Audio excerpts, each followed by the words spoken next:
بسم اللہ الرحمن الرحیم۔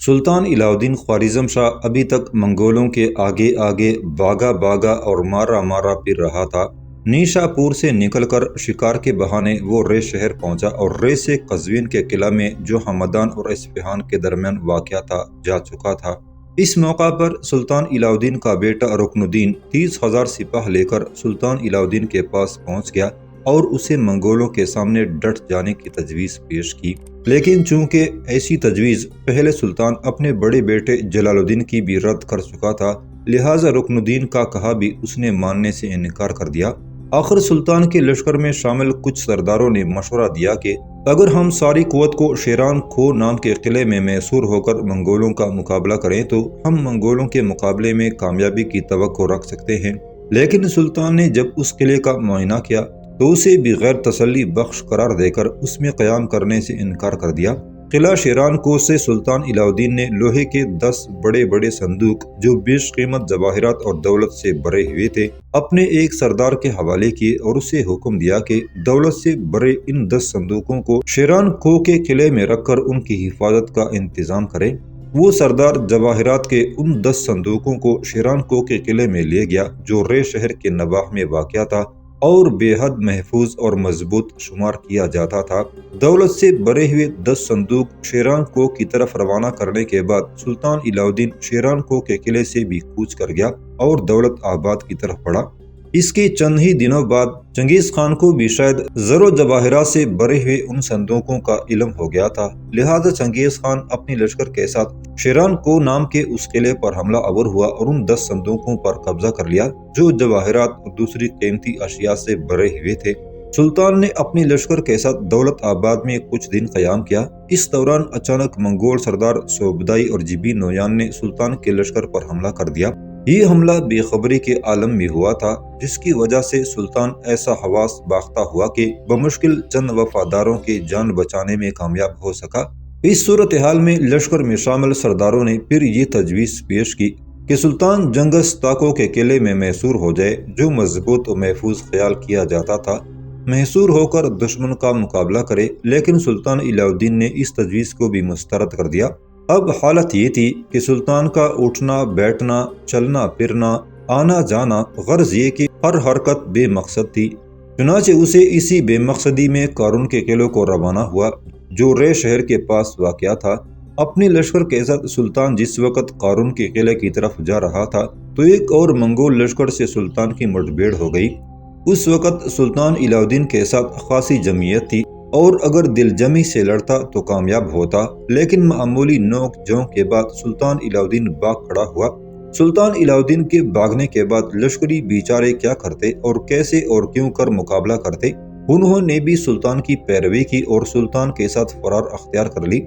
اب سلطان ایک بار پھر اپنی اور اپنی لشکریوں کی جان بچانے میں کامیاب ہو گیا تھا۔ منگولوں سے جان بچانے کے بعد سلطان علاء الدین بخیر و عافیت قارون کے قلعے میں پہنچ گیا تھا اور رات وہیں بسر کی۔ اب اس کے ذہن میں منگولوں کا خوف ایسا سوار ہو گیا تھا، چنانچہ صبح وہ بیدار ہوا تو لشکر کو بغداد کی سمت کوچ کرنے کا حکم دیا۔ تاہم اس نے اپنے حرم اور ساری شہزادیوں کو قارون کے قلعے میں ہی رکھا اور حاکم قلاوزان کو حکم دیا کہ وہ اس قلعے اور اس کے حرم کی حفاظت کرے۔ بغداد کی طرف روانگی کے وقت قلعہ حاکم قلاوزان تھوڑی دور سلطان کے ساتھ چلا پھر واپس لوٹ آیا۔ آگے جا کر سلطان علاء الدین پھر لوٹ آیا، اسی دوراہے پر اپنی لشکر کے ساتھ آ کھڑا ہوا جہاں اس نے قلعہ قارون کے حاکم قلاوزان کو واپس جانے کی اجازت دی تھی۔ پھر وہ سرجہان نام کے قلعے کی طرف روانہ ہوا جو ویلم کے کوہستانی سلسلے کے اندر واقع تھا۔ دوسری طرف قلاوزان سلطان کے ساتھ بغداد کی طرف جانے والی شہرہ پر تھوڑی دور سفر کرنے کے بعد جب واپس لوٹا تو منگولوں کا ایک لشکر جو سلطان کے تعاقب میں تھا حاکم قلعہ قلاوزان کی راہ روک کھڑا ہوا اور قلاوزان سے انہوں نے سلطان کے بارے میں دریافت کیا تو قلاوزان نے انہیں بتا دیا کہ سلطان بغداد کی طرف گیا ہے۔ چونکہ سلطان کے تعلقات عباسی خلیفہ سے اچھے نہ تھے اور منگول سرداروں کو بھی اس کا علم تھا، اس لیے انہوں نے قلاوزان کو ساتھ لیا اور سلطان کے تعاقب میں نکل کھڑے ہوئے۔ چونکہ حاکم قلعہ نے سلطان کو بغداد ہی کی طرف جاتے دیکھا تھا، اس لیے وہ مطمئن تھے کہ اس نے کوئی غلط بیانی نہیں کی۔ لیکن چند میل آگے جانے کے بعد جب منگولوں کو سلطان کے لشکر کے کہیں بھی آثار دکھائی نہ دیے تو منگولوں کو یقین ہو گیا کہ قلاوزان نے ان کے ساتھ دھوکہ کیا ہے۔ چنانچہ انہوں نے قلعہ قارون کے حاکم قلاوزان کو موت کے گھاٹ اتار دیا۔ سلطان علاء الدین نے سرجہان قلعے میں ایک ہفتہ بسر کرنے کے بعد گیلان شہر کا رخ کیا اور ایک ہفتہ گیلان میں قیام پذیر رہا۔ اس کے بعد پھر اسے جب اضطراب کا دورہ پڑا تو وہاں سے اسپیدار اور اسپیدار سے مازندان کی طرف روانہ ہوا، مگر چونکہ وہ سکون قلب کی دولت سے محروم ہو چکا تھا اس لیے کسی مقام پر بھی ایک دن سے زیادہ قیام نہیں کر سکا تھا۔ مازندان کا محلی وقوع ایسا تھا کہ وہاں تک منگولوں کی رسائی ہو سکتی تھی۔ علاوہ ازیں سلطان کی گھبراہٹ اور پریشانی کو دیکھ کر سرداران لشکر بھی اپنا دماغی توازن کھو بیٹھے تھے اور سلطان سے زیادہ حساس ہو گئے تھے۔ چنانچہ انہوں نے تجویز پیش کی کہ جب تک حالات پورے طور پر سازگار نہیں ہو جاتے اس وقت تک یہی بہتر ہے کہ جیل کیسپٹین کے متعدد جزائر میں ایک محفوظ ترین جزیرے میں پناہ لی جائے۔ چونکہ سلطان منگولوں کے خوف سے از حد پریشان تھا لہٰذا اس مشورے کو قبول کر لیا اور جیل کیسپٹین کے ایک جزیرے میں اپنے لشکر کے ساتھ جا پناہ گزین ہوا۔ جب منگول سلطان علاء الدین خوارزم شاہ کو گرفتار کرنے میں ناکام ہوئے تو انہوں نے قارون نام کے قلعے پر حملہ کر دیا۔ یہاں سلطان کی بیگمات، شہزادیاں اور حرم کی دیگر عورتیں تھیں۔ قلعہ کی حفاظت کے لیے چھوٹا سا ایک لشکر تھا جس سے منگولوں کو معمولی سی مزاحمت کرنا پڑی۔ اس کے بعد قلعہ فتح ہو گیا۔ قلعہ کے مکین گرفتار کر لیے گئے، مرد اور لڑکے قتل کر دیے گئے اور عورتیں اور لڑکیاں سرداروں میں بانٹ دی گئیں۔ ساری شہزادیاں چنگیز خان نے مغل سرداروں میں بانٹی۔ شہزادی خان سلطان جس کی منگنی اور خان سے کرنے کے بعد سلطان علاء الدین نے توڑ دی تھی وہ چنگیز خان کے بیٹے دوشی کے حصے میں آئی تھی۔ یہ خبر سننے کے بعد سلطان علاء الدین کو ایسا دکھ اور صدمہ ہوا کہ وہ جیل کیسپٹین کے جزیرے میں صاحب فراش ہو گیا جس میں اس نے قیام کر رکھا تھا۔ جب سلطان کو اپنی زندگی سے بالکل مایوسی ہو گئی تو اس نے اپنے سالاروں کو طلب کر لیا اور اپنے رشتہ دار اور لشکر کے سردار قتل خان کو بھی بلا لیا۔ سارے لوگ سلطان کے پاس جمع ہوئے تو سلطان نحیف سی آواز میں انہیں کہنے لگا، سنو میرے عزیزو، زندگی میں مجھ سے ایک بہت بڑی غلطی سرزد ہوئی ہے۔ کاش میں نے اپنے دل اور ضمیر کی آواز کو پہچانا ہوتا، کیونکہ میں نے ایسا نہیں کیا، لہٰذا ذلیل و خوار ہو کر اپنے آپ کو موت کے حوالے کر رہا ہوں۔ دیکھو میرے عزیزو، مرنے سے پہلے میں اپنے بیٹے ازلاق سلطان کو اپنی ولی عہدی سے محروم کر کے جلال الدین کو اپنا ولی عہد مقرر کرتا ہوں۔ کاش میں نے جلال الدین کا کہا مانا ہوتا اور اپنی لشکر کے ساتھ منگولوں کے سامنے سینہ سپر ہو جاتا تو شاید آج مجھے بحیرہ خضر کے اس جزیرے میں گمنامی کی موت مرنا نصیب نہ ہوتا۔ بہرحال میں اپنے بیٹے جلال الدین کو ولی عہد مقرر کرتا ہوں اور سب کو حکم دیتا ہوں کہ اس کا اتباع کریں۔ اس موقع پر سلطان کا سردار قتل خان اٹھ کھڑا ہوا اور کہنے لگا، میں اور میرے ساتھی جلال الدین کو ولی عہد تسلیم کرنے سے انکار کرتے ہیں۔ اس کے ساتھی قتل خان وہاں سے نکل گیا اور سلطان کے ساتھ سفر کرنے والے لشکر میں جو 80,000 اس کے ساتھی تھے انہیں لے کر وہاں سے چلا گیا تھا۔ اس کی روانگی کے تھوڑی دیر بعد سلطان علاء الدین نے دم توڑ دیا تھا۔ اس عظیم المرتبت سلطان کی وفات ایسی حالت میں ہوئی کہ کفن کے لیے کپڑا میسر نہ تھا اور مرتے وقت جو لباس جسم پر تھا اسی میں دفن کر دیا گیا تھا۔ اس سلطان کے حالات زندگی حد درجہ عبرت انگیز ہیں۔ اس نے اپنے باپ سے وراثت میں زمین کا جو ٹکڑا حاصل کیا تھا اس سے کئی گنا بڑے متعدد علاقے چند سال کی جدوجہد کے بعد فتح کر لیے تھے۔ اگر نرا فاتح ہونے کے بجائے وہ تھوڑی سی سیاسی بصیرت بھی رکھتا ہوتا تو اس کا اتنا عبرتناک انجام نہ ہوتا اور نہ عالم اسلام کو ایسی دلدوز مصائب سے دوچار ہونا پڑتا۔ خودسری، عاقبت نا اندیشی اور ہٹ درمی ایسے مصائب ہیں جو سلطان کے 21 سالہ دور حکومت میں ہر مرحلے پر کسی نہ کسی شکل میں دیکھے جا سکتے ہیں۔ جس وقت سلطان علاء الدین کے باپ سلطان تکش کا انتقال ہوا تھا تو اس وقت اس کے تصور میں بھی یہ بات نہ آئی ہوگی کہ صرف 20 سال کے قلیل عرصے کے بعد وہ سلطنت جو اس نے اور اس کے باپ دادا نے سلجوقی سلطنت کے کنڈرات پر رکھی تھی صفحہ ہستی سے نیست و نابود ہو جائے گی اور خونخوار اور وحشی منگولوں کی ہلاکت آہستہ آہستہ تمام عالم اسلام کو اپنی لپیٹ میں لے لے گا۔ 600 سال کے عرصے میں ملت اسلامیہ نے تہذیب و تمدن، علوم فنون کا جو عالیشان محل تعمیر کیا تھا اس کی اینٹ سے اینٹ بجا دی گئی۔ مکتب اور خانقاہیں، لائبریریاں اور کتب خانے اور اسی طرح کے اور ادارے ملیا میٹ کر دیے جائیں گے۔ عالم اسلام کے شہروں میں منگولوں نے خون کا وہ بازار گرم کیا جس میں کم و بیش 1 کروڑ انسان موت کے گھاٹ اتار دیے گئے تھے۔ گو منگولوں کے حملہ آور ہونے سے پہلے سلطان کی سلطنت میں وسعت پیدا ہوئی تھی، وہاں اس کی طاقت میں اور قوت میں بھی بہت اضافہ ہوا تھا، اور خطا کے ترکوں کو شکست دینے کے بعد اس کی حدود چنگیز خان کی سرحدوں سے مل گئی تھی۔ لیکن سلطان نے قرب و جوار کے تمام چھوٹے بڑے حکمرانوں سے تعلقات بگاڑ لیے تھے، جن میں خلیفہ بغداد بھی شامل تھا۔ چونکہ یہ لوگ خود تو سلطان علاء الدین کے خلاف میدان میں نہ آ سکتے تھے، اس لیے یہ چھوٹے بڑے حکمران اور خلیفہ بغداد وقتاً فوقتاً چنگیز خان کو سلطان پر حملہ آور ہونے کی ترغیب دیتے رہے تھے۔ لیکن چونکہ ترکان خطا کے خلاف سلطان کی متواتر کامیابیوں سے اس کی داغ بیٹھ گئی تھی، اس لیے باوجود اس کے کہ تمام قرب جوار کے سلاطین نے چنگیز خان کو یہ کہا کہ اگر وہ سلطان علاء الدین کے خلاف لشکر کشی کرے گا تو ان میں سے کوئی بھی سلطان کی طرف امداد کا ہاتھ نہیں بڑھائے گا، اس کے باوجود شروع میں چنگیز خان نے علاء الدین کے خلاف حملہ آور ہونے کی جرات نہ کی تھی، بلکہ اس کو یہ خطرہ پیدا ہو گیا تھا کہ کہیں ایسا نہ ہو کہ سلطان علاء الدین اس سے بھی وہ سلوک نہ کرے جو اس سے پہلے وہ ہمسایہ مسلمان اور غیر مسلمانوں کے ساتھ کرتا رہا ہے۔ منگولوں کی اس لشکر کشی کو سلطان کی رعونت کی وجہ قرار دی جاتی ہے، لیکن یہ واضح اور یقینی ہے کہ اس ابتلا کے رونما ہونے کے لیے سلطان کا طرز عمل انتہائی قابل نفرت اور غیر یقینی تھا۔ جب منگولوں نے سلطان کے سرحدی شہر اترار پر حملہ کیا تھا، اس وقت سلطان علاء الدین کی کمانداری میں 4 لاکھ کا انتہائی آزمودہ کار اور تربیت یافتہ لشکر تھا۔ حالانکہ اس سے پہلے اس لشکر نے بڑے بڑے زبردست معرکے بھی سر کیے تھے۔ اگر سلطان علاء الدین جی کڑا کر کے مقابلے پر ڈٹ جاتا تو یقیناً اس کا اتنا عبرتناک انجام نہ ہوتا اور نہ اتنے کثیر تعداد میں بے گناہ مسلمان منگولوں کے بھیڑ چڑھتے۔ 4 لاکھ کے لشکر کے ساتھ اگر سلطان علاء الدین چنگیز خان کے خلاف سینہ سپر ہو جاتا تو چنگیز خان سوچنے پر مجبور ہو جاتا، ہو سکتا ہے کہ وہ جنگ کی ابتدا ہی نہ کرتا۔ سلطان اپنے اس تجربہ کار لشکر کی بنا پر یقیناً چنگیز خان کو شکست دیتا اور اسے صحرائے گوبی کی طرف بھاگ جانے پر مجبور کر دیتا، لیکن سلطان علاء الدین مقابلہ کیے بغیر حوصلہ ہار بیٹھا۔ منگولوں نے دل کھول کر مظالم ڈھائے اور مرو اور نیشاپور جو خراسان میں علم و فنون اور صنعت و حرفت اور تجارت کا مرکز تھے اور جن کی آبادی تقریباً 14 لاکھ سے کم نہ تھی، تباہ و برباد کر کے رکھ دیے گئے۔ منگولوں کو اس سے کوئی سروکار نہ تھا کہ کون گناہگار ہے اور کون بے گناہ۔ وہ سلطان علاء الدین کی حماقت کا بدلہ ساری مسلمان قوم سے لینے پر تل گئے تھے،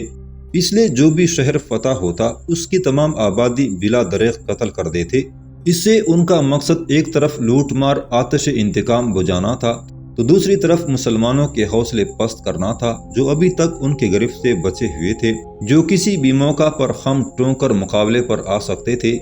سلطان علاء الدین کے مر جانے کے بعد عجیب افراتفری کا عالم تھا۔ فوج چھوٹے بڑے حصوں میں بٹ کر اپنی افادیت کھو چکی تھی، شہر تباہ ہو چکے تھے، بستیاں اجڑ چکی تھی، اکثر لوگ مارے گئے تھے، جو بچ گئے تھے وہ جنگلوں اور پہاڑوں میں جا چھپے تھے۔ کسی کو اگر کوئی بچاؤ کی صورت نظر آتی تھی تو وہ سلطان جلال الدین کی ذات تھی۔ فوج منگولوں کے ڈر اور سلطان علاء الدین کی بزدلی سے بددل ہو کر تتر بتر ہو گئی تھی۔ خزانہ خالی پڑا تھا، نئے سرے سے فوج کی بھرتی کا بندوبست کون کرتا اور کہاں سے کرتا؟ دوسری طرف چنگیز خان کو معلوم تھا کہ اگر سلطان علاء الدین کی وفات سے فوری اور پورا فائدہ نہ اٹھایا گیا تو کوئی عجیب نہیں کہ کچھ عرصہ بعد سلطان جلال الدین جب اپنی تیاریاں مکمل کر کے خم ٹونک کر اس کے سامنے آئے تو اسے شکست دینا مشکل ہو جائے گا۔ اس لیے اس نے فیصلہ کر لیا کہ سلطان علاء الدین کی موت کے بعد اس کی لشکر کے چھوٹے گروہ ادھر ادھر بٹ گئے ہیں، ان کا پیچھا کر کے ان کا خاتمہ کر دیا جائے تاکہ ان علاقوں میں پھر کوئی منگولوں کے خلاف سر نہ اٹھا سکے۔ دوسری طرف سلطان جلال الدین کے سامنے 2 ہی راستے تھے، وہ اپنے مرحوم باپ علاء الدین کی طرح ذلت اور رسوائی سے مصالحت کرتے اور اپنے باپ کی طرح منگولوں کے آگے آگے اپنی لشکریوں کی جان بچانے کی کوشش کرتے پھرتے۔ دوئم یہ کہ وہ جمع مردی کا مظاہرہ کرتے ہوئے عزت کی موت کو ذلت کی موت پر ترجیح دیتے اور چھاتی تان کر منگولوں کے سامنے آ جاتے۔ ان کا مقابلہ سلطان جلال الدین نے اپنے باپ کے برعکس دوسرا راستہ اختیار کیا اور اس نے منگولوں کے خلاف جنگ کرنے کا ارادہ کر لیا۔ چنانچہ بحیرہ خضر سے اپنے باپ کی موت کے بعد اپنے بھائیوں اور اراکین اور بچے کچے سپاہیوں کو لے کر سلطنت کے مرکزی شہر خوارزم کو روانہ ہوا۔ سلطان جلال الدین دارالسلطنت پہنچا تو لوگ اس قدر خوش ہوئے جس قدر پہلے نہ تھے۔ ہزاروں لشکری جو ادھر ادھر بغیر کسی کمانڈر کے بھیڑ بکریوں کی طرح پھرتے تھے، جب انہیں سلطان جلال الدین کی آمد کی خبر ہوئی تو وہ دھڑا دھڑ لشکر میں جمع ہونا شروع ہو گئے تھے، یہاں تک کہ سلطان جلال الدین کے پاس جمع ہونے والے ایسے لشکریوں کی تعداد 7,000 کے لگ بھگ ہو گئی تھی۔ جب خوارزم شہر کے باشندوں کو علم ہوا کہ سلطان علاء الدین نے پہلے اپنے بیٹے ازلاق سلطان کی ولی عہدی کو منسوخ کرنے کے بعد جلال الدین کو ولی عہد اور جانشین مقرر کر دیا تھا،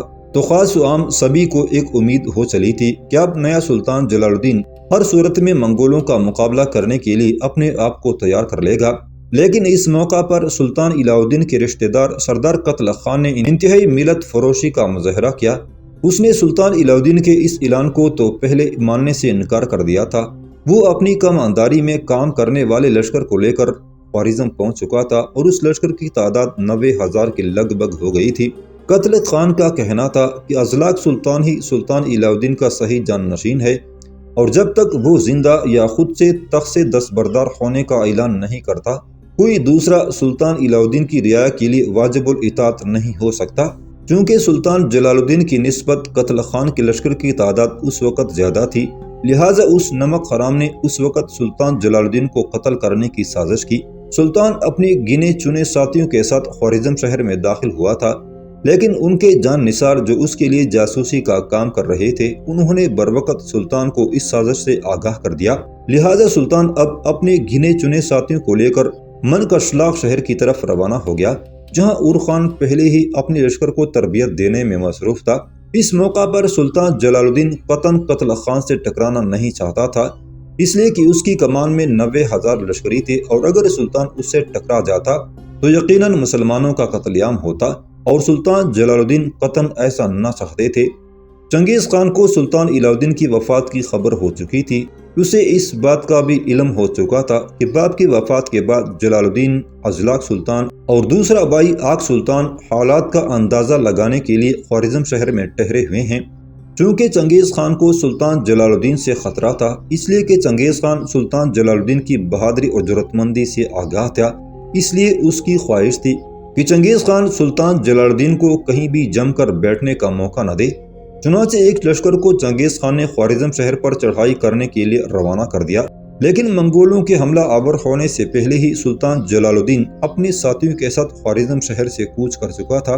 جب منگولوں کے خوارزم شہر کی طرف پیش قدمی کی خبر پھیلی تو سلطان کے بھائی ازلاق سلطان اور آق سلطان بھی جلال الدین کے پیچھے پیچھے منکشلاق شہر کی طرف روانہ ہو گئے تھے، جبکہ سلطان علاء الدین کا سردار قتل خان بھی اپنے حصے کے لشکر کو لے کر خوارزم سے نکل کر کہیں روپوش ہو گیا تھا۔ منگولوں کو جب خبر ہوئی کہ سلطان جلال الدین خوارزم شہر چھوڑ چکا ہے اور منکشلاق شہر کی طرف روانہ ہو چکا ہے اور اس کے ساتھ ایک مختصر سا لشکر بھی ہے، تو منگولوں کا یہ لشکر اس راستے پر گات لگا کر بیٹھ گیا جس راستے سے گزرتے ہوئے سلطان جلال الدین نے خوارزم سے منکشلاق کی طرف جانا تھا۔ سلطان جلال الدین اپنے مختصر سے لشکر کے ساتھ جب وہاں سے گزرا تو منگولوں نے گات سے نکل کر سلطان پر حملہ کر دیا۔ ہر چند یہ کہ حملہ اچانک تھا، لیکن سلطان سنبھل گیا اور ایسی بے جگری سے منگولوں کے ساتھ لڑا کہ منگولوں کے اس لشکر کو سلطان نے بدترین شکست دی اور منگولوں نے سلطان کے سامنے بھاگ کر اپنی جان بچائی۔ 3 دن کے بعد سلطان کے بھائی ازلاق سلطان اور آق سلطان بھی اپنی لشکر لیے وہاں سے گزرے۔ چونکہ منگولوں کو ان کے آنے کی بھی اطلاع مل چکی تھی، اس لیے وہ ان کے لیے بھی گات لگا کر بیٹھ گئے تھے، لیکن سلطان کے مخبروں نے شہزادوں کو منگولوں کے حملہ آور ہونے اور گات میں بیٹھنے کی اطلاع کر دی تھی، لہٰذا سلطان کے دونوں بھائیوں نے منگولوں کا مقابلہ کرنے کے لیے تیاری کر لی تھی۔ منگولوں نے اپنی کمین گاہ سے نکل کر جب حملہ کیا تو چونکہ سلطان کے دونوں بھائی مقابلے کے لیے پوری طرح تیار تھے، اس لیے جیت توڑ کر لڑے، اور یہ جنگ بھی ایسی خونخوار تھی کہ اس میں منگولوں کو شکست دی اور وہ میدان جنگ چھوڑ کر بھاگ گئے۔ اس کامیابی کے بعد سلطان جلال الدین کے دونوں بھائی یہ سمجھ بیٹھے کہ منگول ان کے ہاتھوں شکست کھا کر بھاگ چکے ہیں، لہٰذا وہ نہ پلٹنے اور نہ حملہ آور ہونے کی جرأت کر سکیں گے، اس لیے وہ سستانی کے لیے وہاں رک گئے۔ لیکن اتفاق سے بھاگنے والے لشکر کی مدد کے لیے منگولوں کا ایک اور لشکر ادھر آ نکلا اور دونوں لشکروں نے متحدہ طور پر کارروائی کرتے ہوئے سلطان جلال الدین کے دونوں بھائیوں اور ان کے ساتھ کام کرنے والے لشکریوں کو گھیر کر قتل کر دیا۔ جب سلطان کے دونوں بھائیوں کو اس گھیراؤ کا علم ہوا تو وہ اپنی لشکر کے ساتھ جنگ کرنے کے لیے نکل کھڑے ہوئے، کوہستانی سلسلوں کے اندر گومسان کا رن پڑا، لیکن چونکہ منگولوں کی تعداد بہت زیادہ تھی لہٰذا سلطان کے دونوں بھائی ان کا مقابلہ نہ کر سکے اور اپنی لشکریوں کے ساتھ تحت تیغ کر دیے گئے۔